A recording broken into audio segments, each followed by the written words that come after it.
अपना नीचे वकील साहब का स्वागत करें। एक माला होती युवा जिलाध्यक्ष जी स्वागत करेंगे हमारे विधि प्रकोष्ठ प्रदेश उपाध्यक्ष वकील साहब का। वकील साहब अब मैं मंचासीन लोगों से अनुरोध करना चाहूंगा अपना अपना स्थान ग्रहण करें जिससे कार्यक्रम का संचालन हो सके। चले जाते हैं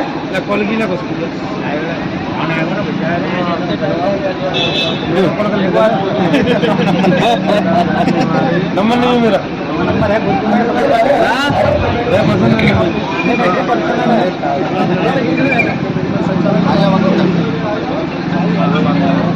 युवा जिलाध्यक्ष जी वकील साहब का स्वागत। सभी लोग एक बार किसान भाई जोरदार तालियां बजा दें।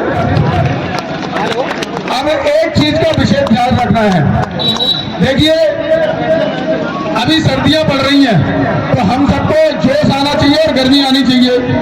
तो सभी लोग एक बार मेरे साथ नारा लगाएंगे, भारतीय किसान यूनियन जिंदाबाद जिंदाबाद, भारतीय किसान यूनियन किसान जिंदाबाद।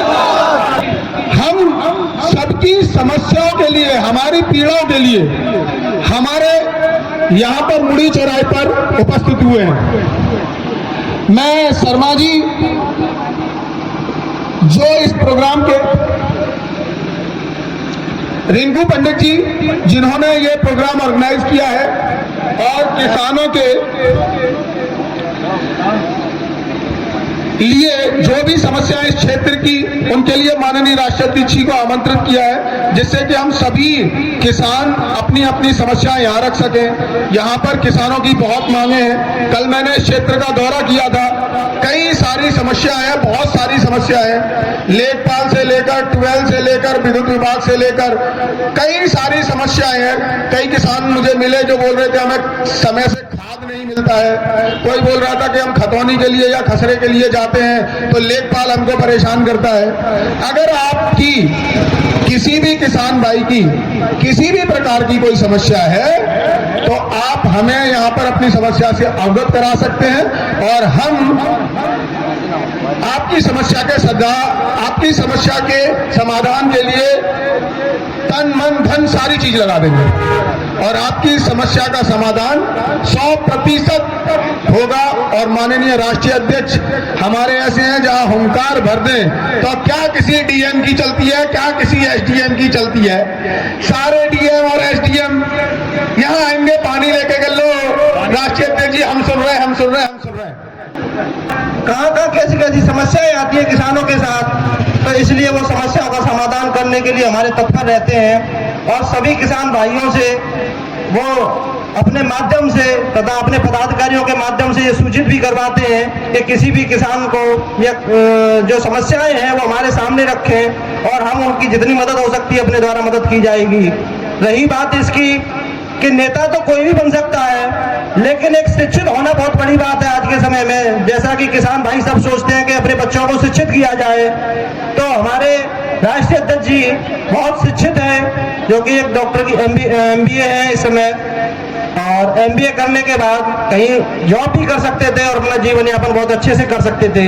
लेकिन उन्होंने ये देखा कि मेरी समस्या का समाधान तो हो जाएगा लेकिन मेरी समस्या के साथ साथ मैं कितने लोगों की समस्याओं का समाधान कर सकता हूँ, ये बहुत बड़ी बात है। तो अपनों के साथ साथ हमेशा ये देखना चाहिए कि हम कितने लोगों का भला कर सकते हैं, उसी को एक मानवता कहते हैं और यही कर्तव्य होता है जीवन में मनुष्य का। अन्यथा जीवन मनुष्य का बहुत कहते हैं 84 लाख योनियों का जन्म होता है, उसके बाद मनुष्य का जन्म मिलता है। तो अगर भगवान ने हमें को सोच के मनुष्य का जन्म दिया है तो उसका हम कर्तव्य निर्वहन करें।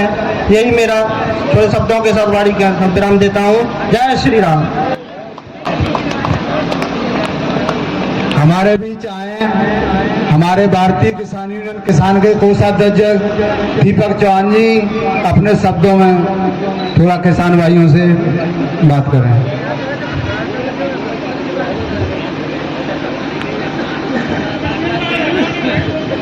बहुत बहुत धन्यवाद।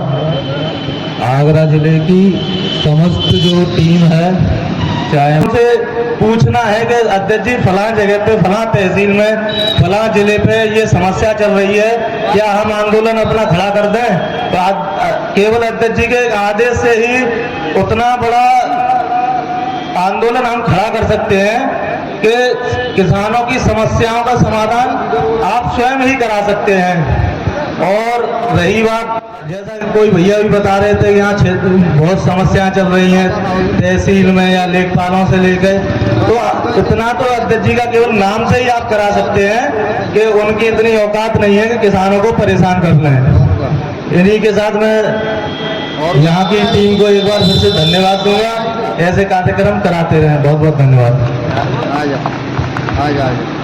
अपनी समस्याएं हमारे सामने प्रस्तुत कर सकते हैं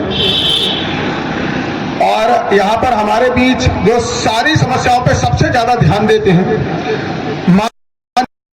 जो होंगे, जो आवर्दा होंगे, उनको टाइम से डीएपी यूरिया मिल रहा वाले का जरूरत है कहने सोसाइटी में। विधायक जी का क्यों? तो जो आदमी विधायक जी के साथ सुबह शाम तक राफेल टांग के चल रहा है, बाकी फोन पे उन्हें यहाँ साहब इसको दे देना 50 बोरी, वो टाइम पर ड्यूटी तो बजा रहा है। और परेशान कौन है? जो 2 बोरी यूरिया लेने जाता है सुबह, उसको आप देखना सोसाइटी में सबसे बड़ी लंबी लाइन है, वही लगा मिलेगा।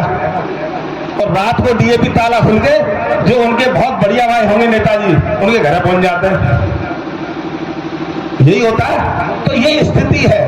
2009 की बात कर रहा हूं कि जब मेरे अंदर से शायद 1200-1300 रुपए गेहूं बिका होगा, उस टाइम उन्होंने कहा कि 3000 रुपए अगर गेहूं का रेट किया जाए तो किसान पनप पाएगा। आज तो 2024 है, लेकिन वो पूरी सर्वे ऑफ रिपोर्ट वो भी ताला लगाकर और समुद्र में फेंक दी। वो भी आज तक ताले में से नहीं निकल के आई कि हर आदमी, हर पार्टी उस पर नेतागिरी करती है कि स्वामी रंगनाथन के आयोग की रिपोर्ट सिफारिशें लागू की जाएंगी। बड़ा सुना होगा आपने, लेकिन कभी होता है कि भाजपा और 10 चुनाव लड़ ले, अगर जो स्वामी रंगनाथन आयोग की रिपोर्ट सिफारिशें लागू करे, क्यों नहीं करती? एक किसान एक बार दमदारी से पूछ ले, देखो 2024 का चुनाव आ रहा है, अब नहीं तो फिर कभी नहीं। आज रो चिल्ल के अगर आप एक मांग पूरी करा लो, देखो राष्ट्रीय अध्यक्ष जी की देखो बहुत छोटी छोटी सी मांग है कि किसान आयोग को आप गठन कर दो। देखो पिछड़ा वर्ग का आयोग, एससी वर्ग का आयोग, किसान उसका जो भी हर चीज है उसका आयोग है, महिला आयोग, हर चीज का आयोग है, शिक्षा, सब चीज का आयोग है। तो किसान बहुत बड़ी संख्या में है, उसका आयोग बनना चाहिए, उसमें चर्चा होनी चाहिए, क्या परेशानी क्या है इनकी, हम इनको कैसे नीचे से ऊपर लेके आ सकते हैं, लेकिन उसमें नहीं। तो राष्ट्रीय अध्यक्ष जी का कहना है कि किसान आयोग का गठन हो जाए, स्वामी रंगनाथन आयोग की सिफारिशें लागू हो और किसान को एक बार पूर्ण कर्जा मुक्त करके उसको जीवन दान दिया जाए। सरकार कह रही है कि हमने आय दोगुनी कर दी, आय दोगुनी नहीं है मान्यवर। देख लीजिए, साल में पहले 8000 थी आत्महत्याएं, आज 11000 प्लस कर गई है। एक साल में 11000 आज किसान आत्महत्या कर रहा है। तो सरकार की उपलब्धि तो मुझे कहीं दिखाई नहीं देती, चाहे वो कांग्रेस हो चाहे भाजपा हो। बात के वोट सबको चाहिए किसानों का, लेकिन किसानों के हक की बात कोई नहीं करेगा। और जहां पर चुनाव होते हैं, आपने देखा होगा सभी घोषणा पत्रों में, अभी राजस्थान निकल के गया, मध्य प्रदेश, छत्तीसगढ़, ये सब निकल के गए। आप उनके घोषणा पत्र देखो कि हम किसानों को साहब, पूरे प्रदेश को साहब 500 रुपए का सिलेंडर देंगे।